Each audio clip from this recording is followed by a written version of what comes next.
Dear students, देखिए इस video में हम जो सीबीएसई बोर्ड का स्टैंडर्ड मैथ का जो लास्ट ईयर का पेपर है उसके कुछ मल्टीपल चॉइस क्वेश्चन जो स्टार्टिंग में आते हैं 1 से 20 तक उनको हम सॉल्व करके देखेंगे कि किस तरीके से आपको मल्टीपल चॉइस क्वेश्चन सॉल्व करने हैं।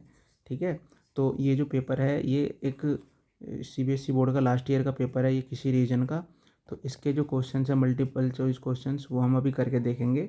और इसी पेपर के जो केस स्टडी वाले क्वेश्चन हैं वो हमने पिछली वीडियो में आप लोगों को करके बताए हैं। तो जो है चलिए चलते हैं, देखते हैं मल्टीपल चॉइस क्वेश्चंस करके। देखिए फर्स्ट क्वेश्चन इसमें हमें पूछा गया है, if P square equal to 32/15 then P is an. अब इन ऑप्शंस में से हमें बताना है। तो सबसे पहले हम क्या करेंगे, जो हमें दिया हुआ है इसको हम सिंपलीफाई कर लेते हैं। सिंपलीफाई करेंगे तो 2 से डिवाइड कर दें, 16/25 हो जाएगा। ठीक है, तो पी स्क्वायर इजिकल टू 16/25 हो गया। अब देखिए जो स्क्वायर जब राइट साइड में जाएगा तो ये स्क्वायर रूट बन जाएगा। ठीक है, जो स्क्वायर रूट बन जाएगा तो 16 का स्क्वायर रूट क्या होता है, 16 का स्क्वायर रूट होता है, अंदर फैक्टर कर देते हैं 4 × 4। इसी तरीके से 25 का फैक्टर 5 × 5 हो गया।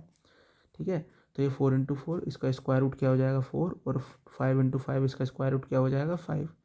तो सिंपलीफाई करने के बाद इसकी वैल्यू क्या आ गई 4/5।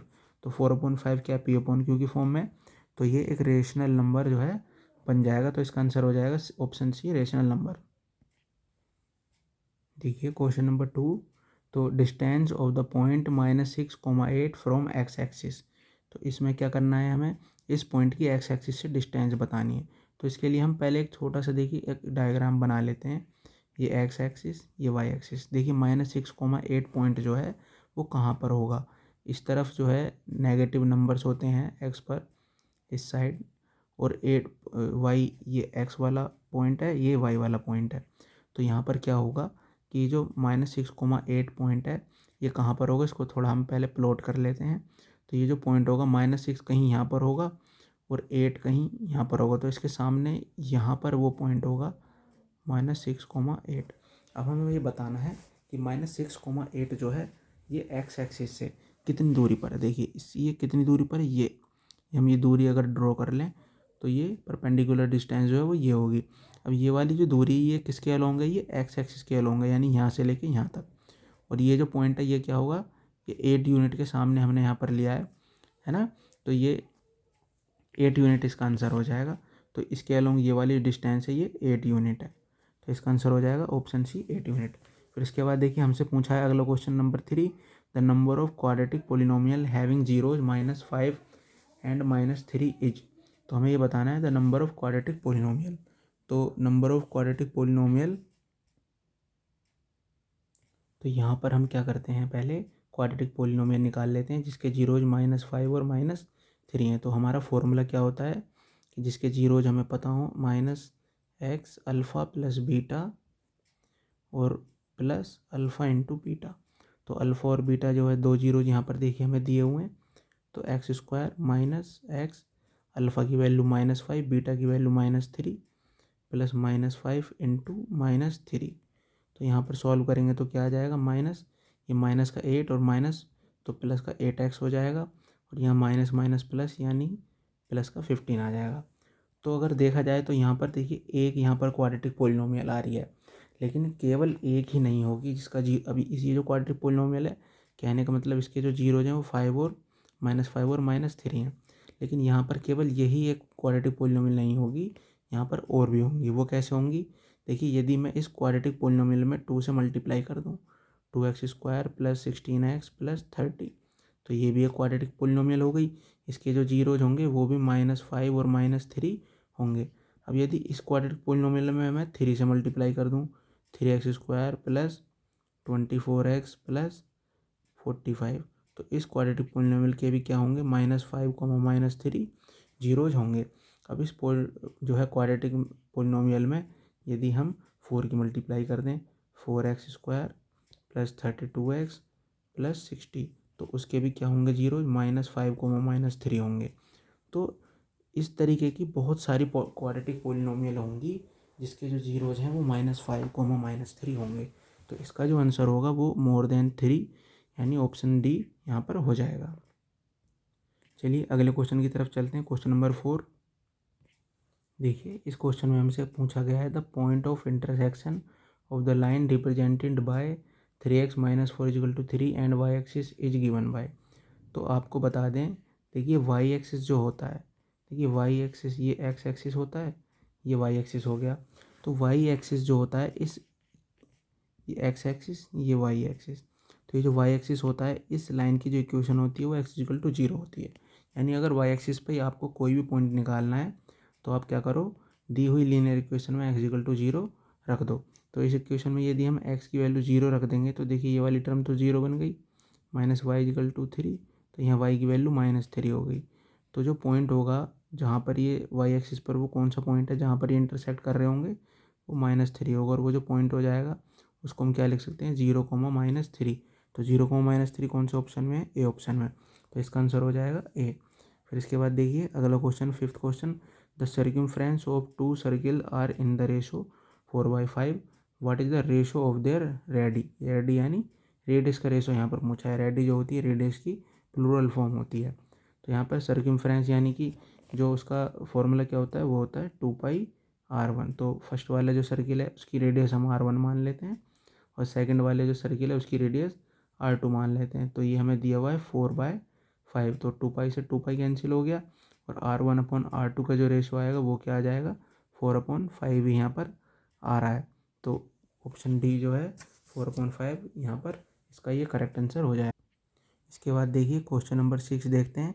क्वेश्चन नंबर 6 जो है इसमें हमसे पूछा गया है कि if alpha and beta are the zeros of the polynomial x² - 1 then the value of alpha plus beta.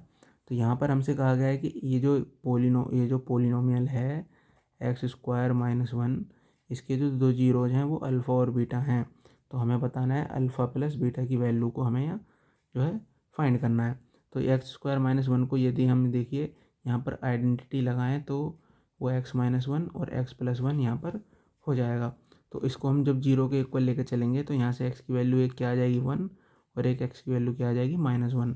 तो एक वैल्यू यानी अल्फ़ा की वैल्यू क्या आ गई 1, और बीटा की वैल्यू क्या आ गई -1। तो इसके दो जीरोज क्या हो गए 1 और -1। तो अल्फ़ा के प्लेस पे जब 1 रखेंगे, बीटा के प्लेस पे -1 रखेंगे, तो दोनों को जब हम सम करेंगे तो आंसर क्या आएगा 0। तो इन दोनों अल्फ़ा प्लस बीटा की वैल्यू क्या आएगी 0। तो इसका करेक्ट आंसर हो जाएगा ऑप्शन डी। फिर देखिए क्वेश्चन नंबर 7 हमसे पूछा है। क्वेश्चन नंबर 7 में क्या पूछा है कि cos² θ/sin² -1/sin² in simplified form is. तो cos² और sin² क्या होता है, cot²θ। ठीक है। फिर -1/sin², 1/sin² क्या होता है, ये होता है cos²θ। तो ठीक है, तो cot² माइनस cos² क्या हो जाएगा। अब ये कैसे निकालें, देखिए ट्रिग्नोमेट्री में हमने 3 आइडेंटिटी पढ़ी थी। वो 3 आइडेंटिटी क्या होती हैं, एक तो sin² plus cos² is equal to 1, एक होती है sec² is equal to 1 plus tan², और एक थर्ड होती है cosec² is equal to 1 plus cot²। तो देखिए यहाँ पर ये माइनस का cosec² है, तो 1 को हम क्या ले आते हैं, लेफ्ट में ले आते हैं, और cos² को राइट में ले आते हैं। तो क्या हो जाएगा, माइनस का cosec² हो गया, और 1 जब इधर आया तो वो भी माइनस का हो गया। तो हमें यहाँ पर क्या बताना है, हमें इसकी वैल्यू बतानी है कि cot² माइनस cos² की वैल्यू क्या हो जाएगी -1। देखिए इसकी वैल्यू हमें बतानी है, तो इसकी वैल्यू क्या है -1। तो इसका आंसर क्या हो जाएगा, ऑप्शन डी यहाँ पर -1 हो जाएगा। फिर देखिए अगला क्वेश्चन देखते हैं। तो हमसे पूछा गया इफ़ PQR और ABC जो हैं, दो ट्राइंगल जो हैं वो सिमिलर हैं। ये सिमिलर का साइन होता है जहाँ पर, अब देखिए इस क्वेश्चन को करने से पहले हम क्या करते हैं, एक रफली डायग्राम यहाँ पर बना लेते हैं इसका। देखिए इन दोनों ट्राइंगल में हमें बताया गया है कि इनकी जो साइड है PQ साइड जो है वो 6 सेंटीमीटर है, और एक साइड इसकी AB जो है वो 8 सेंटीमीटर, और दोनों ट्राइंगल आपस में सिमिलर हैं।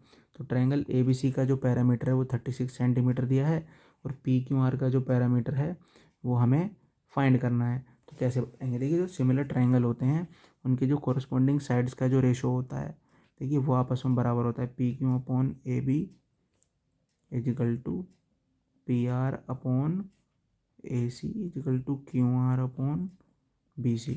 तो ये हमें पता है, ये हमें कि सिमिलर ट्राइंगल जो होते हैं उनके कॉरस्पॉन्डिंग साइड्स का जो रेशो होता है वो आपस में बराबर होते हैं। और उनके जो पैरामीटर होते हैं, पैरामीटर का जो रेशो होता है ना, वो भी आपस में क्या होता है, बराबर होता है। तो parameter of triangle P Q R divide by parameter of triangle A B C, तो वो भी आपस में क्या होगा, बराबर होता है सिमिलर ट्राइंगल में। तो यहाँ पर एक साइड का रेशो तो हमें दिया हुआ है, पी क्यू की लेंथ जो है वो हमें पता है 6 है, और ए बी की लेंथ क्या है 8 है।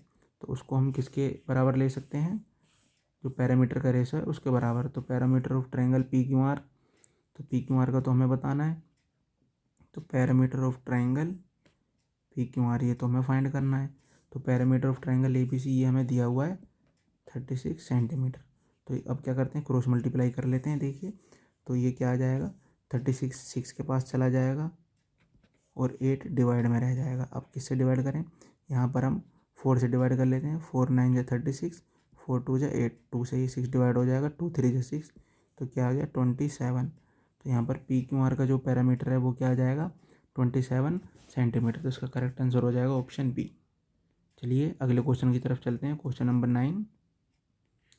देखिए इस क्वेश्चन में हमें दिया गया है कि if the quadratic equation ax square plus B x plus C equal to 0 has 2 real and equal roots then c is equal to.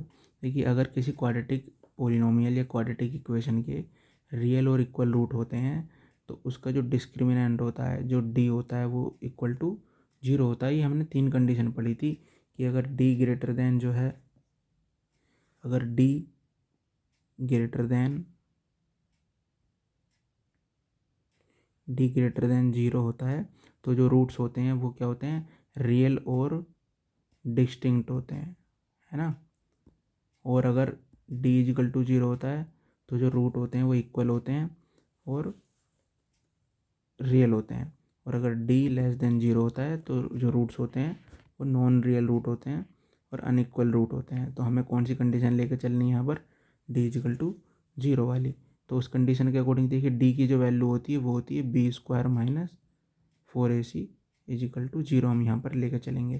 तो देखिए इस इक्वेशन से b की वैल्यू क्या आ रही है, वो आ रही है, देखिए अब इसको यदि हम ax square plus B x plus c इससे कंपेयर करें तो a की वैल्यू क्या आ रही है a, b की वैल्यू b, c की वैल्यू c। तो वो यहाँ पर हम रख देते हैं, b के प्लेस पे b रख दिया, B square minus 4ac equal to 0।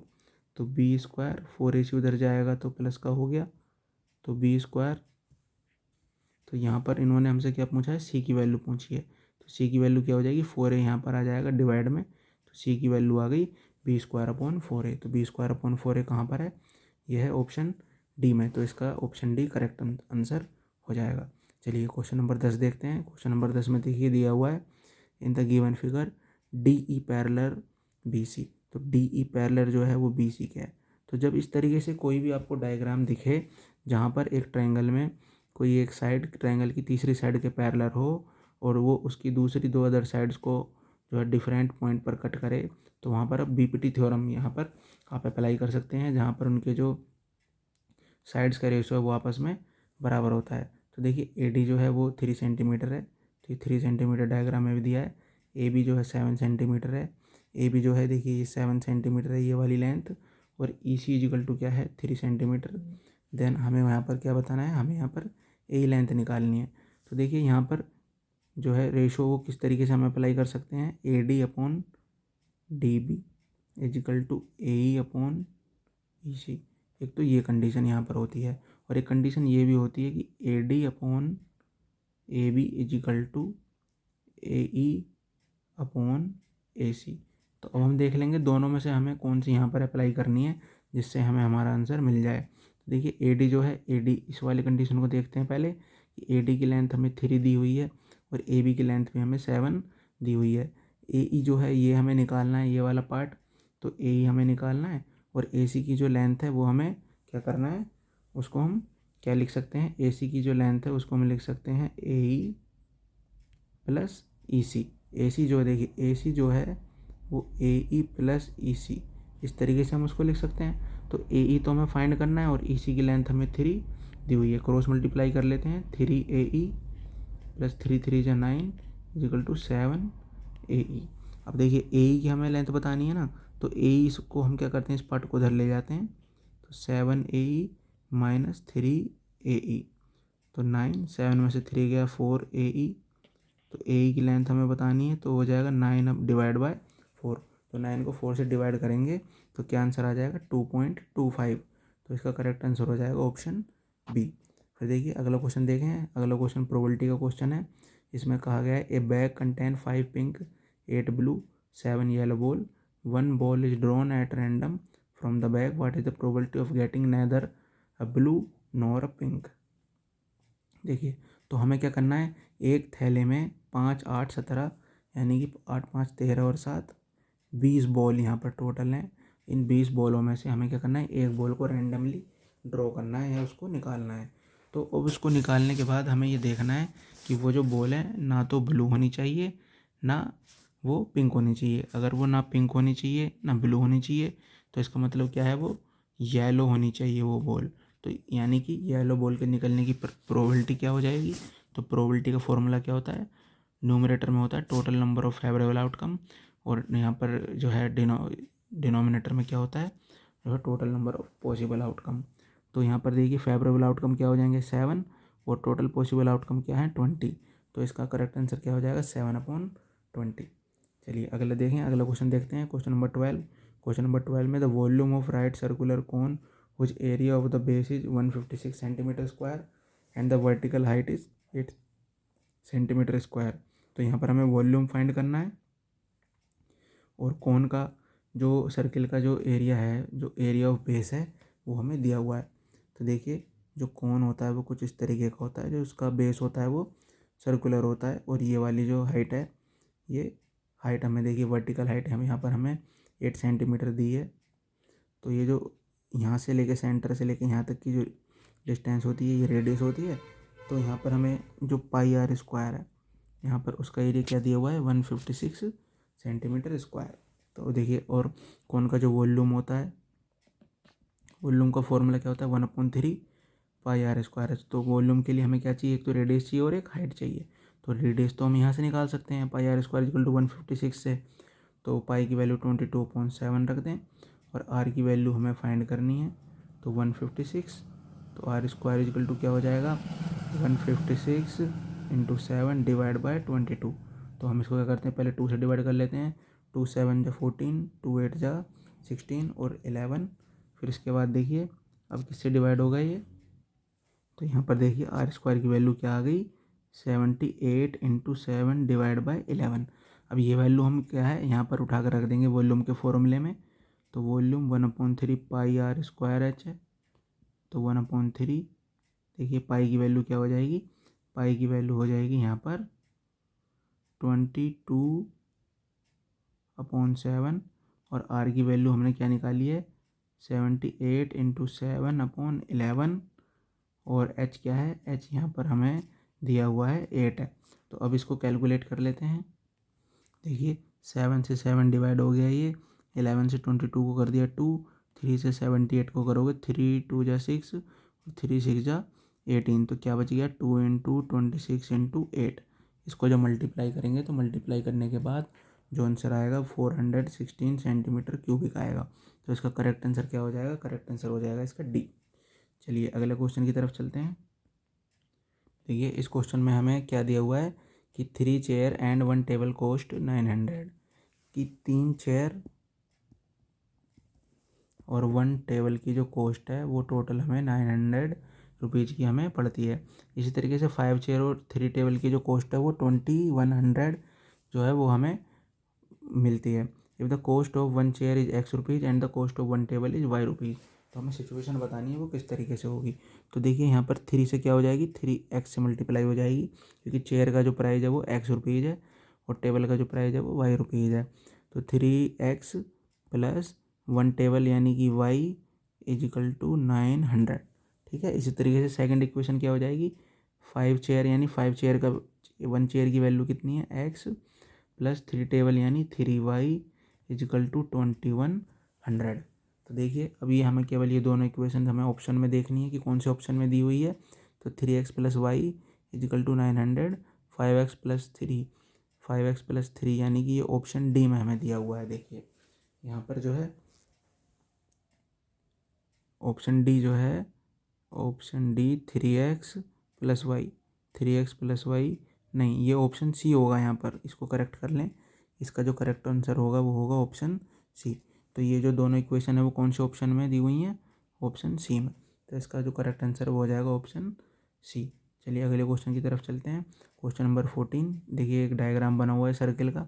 इसमें हमसे पूछा उन्होंने एंगल ए क्यू बी। तो ए क्यू बी ये वाला एंगल हमसे पूछा है। तो देखिए कैसे बताएंगे इस एंगल को। देखिए इसमें बोला गया है कि पी ए और पी बी जो हैं, ये पी ए और पी बी दोनों टेंजेंट हैं और एक्सटर्नल पॉइंट पी से ये खींची गई हैं। सेंटर जो है वो सी है। Is any point then the measure of angle A Q B. तो देखिए हमें पता है ये जो ए सी है ये रेडियस हो जाएगी और ये सी बी जो है ये भी रेडियस हो जाएगी, और रेडियस और टेंजेंट के बीच में जो एंगल बनता है वो 90 का एंगल बनता है। तो ये वाला जो एंगल है ये 90 हो जाएंगे। तो अब ये एक तरीके का पी ए सी बी जो है ये क्वाड्रिलेटरल है, और क्वाड्रिलेटरल के ये अपोजिट एंगल जो है इनका सम क्या है 90 180। तो अगर ये 55 है तो ये क्या आएगा, ये 180 में से यदि हम 55 को सब्ट्रैक्ट कर दें तो हमें क्या मिल जाएगा, एंगल ए सी बी की वैल्यू हमें मिल जाएगी। तो 180 में से 45 को हम 55 को जब सब्ट्रैक्ट करेंगे तो क्या आएगा, देखिए तो वो आ जाएगा 125 डिग्री। तो एंगल ए सी बी क्या हो गया, 125 डिग्री। तो ये वाला एंगल हो गया 125 डिग्री। अब यदि आप देखेंगे तो इस वाले सेगमेंट में, ठीक है, इस वाले जो सर्किल का पार्ट है, इस वाले पार्ट में ये एंगल जो बन रहा है ये बन रहा है यहाँ पर एक, इस आर्क द्वारा ये बनना है सेंटर पर, और इसी आर्क से ये वाला जो एंगल बनना है ये बनना है सर्कमफ्रेंस पर।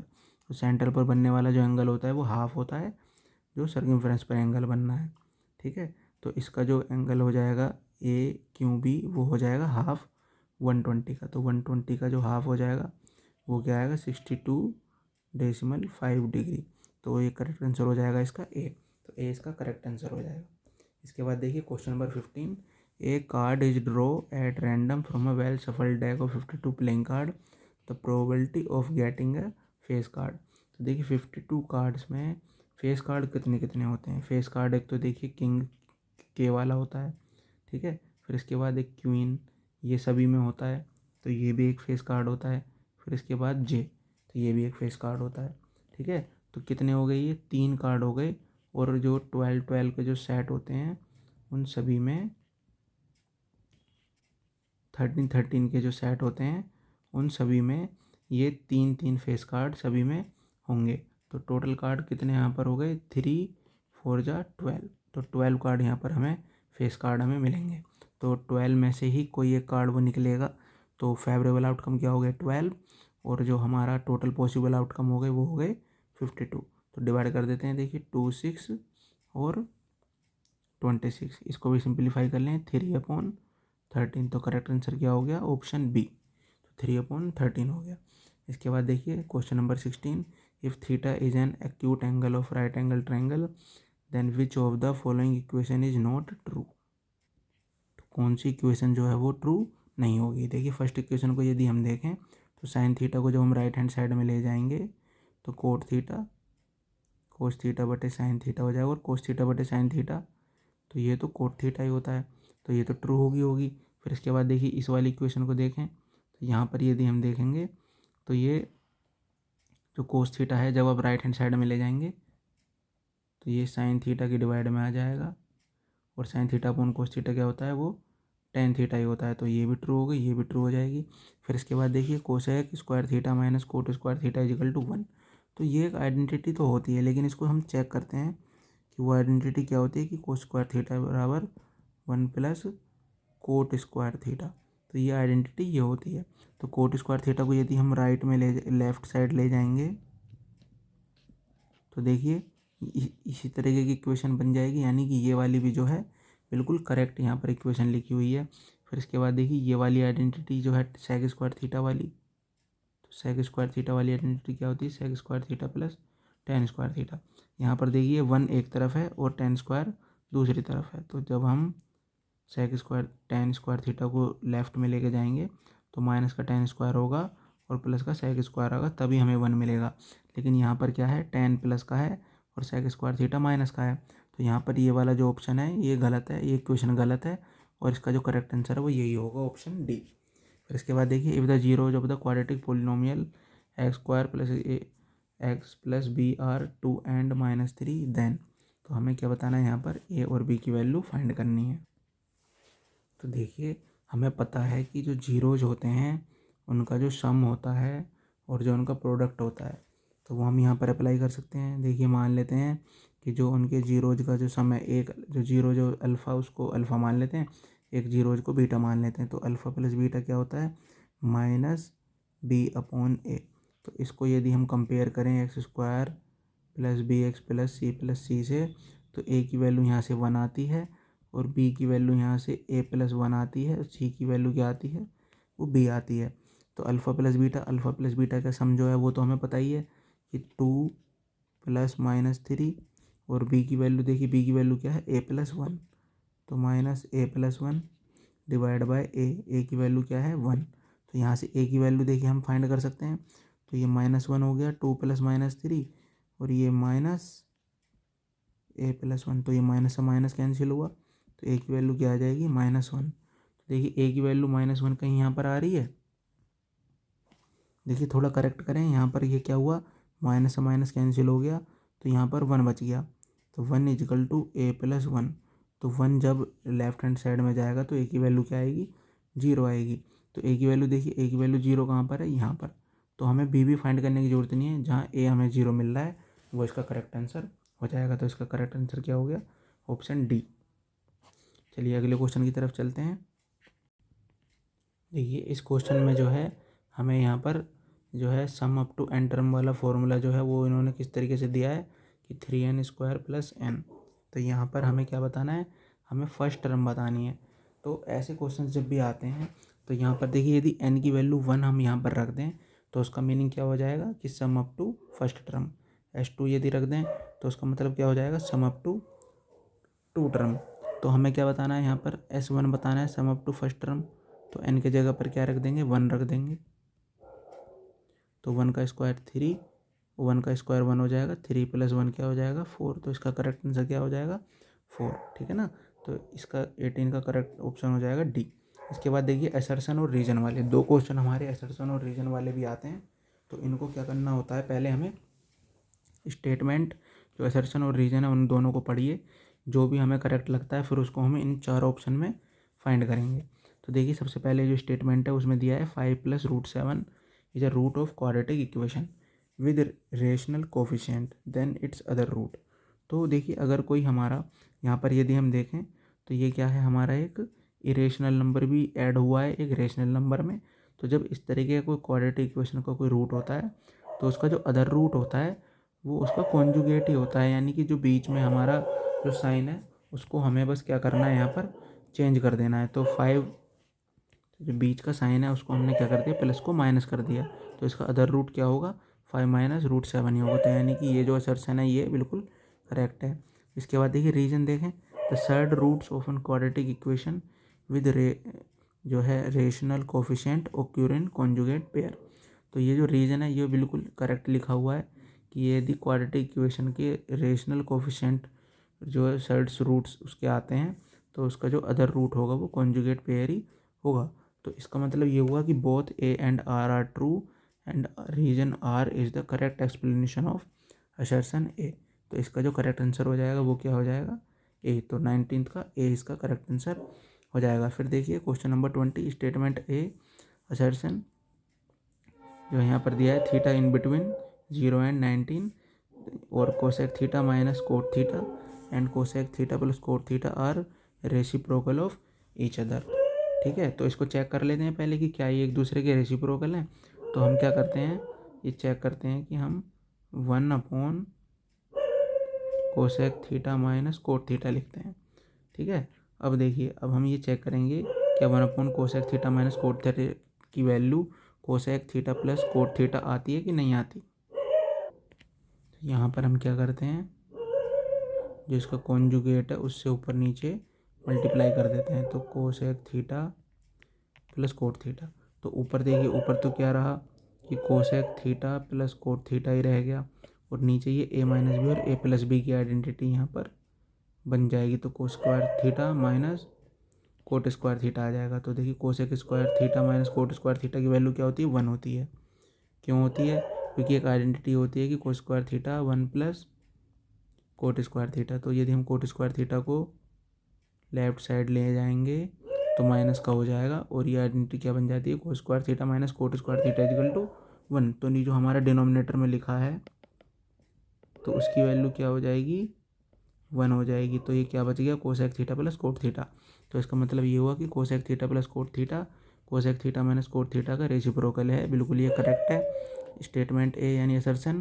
फिर इसके बाद रीजन आर। अब देखिए ये आया कैसे है, ये हमने cosec square theta minus cot square theta बराबर 1, ये इस वाली आइडेंटिटी से ही तो निकाला है, तो यानी ये भी इसका करेक्ट है। तो इसका भी जो है both A and R are true and reason R is the correct explanation of assertion A. तो इसका भी जो आंसर है वो ए हो जाएगा। तो इस तरीके से देखिए इस वीडियो में हमने जो ये हमारे मल्टीपल चॉइस क्वेश्चन थे उनको हमने सॉल्व किया है, और किस तरीके से हमें उनको करना है यहाँ पर आपने देखा है। तो यदि एग्ज़ाम में इस तरीके के क्वेश्चन आते हैं तो आप उनको ठीक तरीके से सॉल्व करें, और जो 20 मार्क्स हैं उनमें एक भी नंबर का क्वेश्चन आप गलत ना करें। चलिए जब तक जो है आप अच्छे से तैयारी करें, आपका 11 तारीख का एग्ज़ाम है, ठीक है। सभी आप लोगों को बेस्ट ऑफ लक।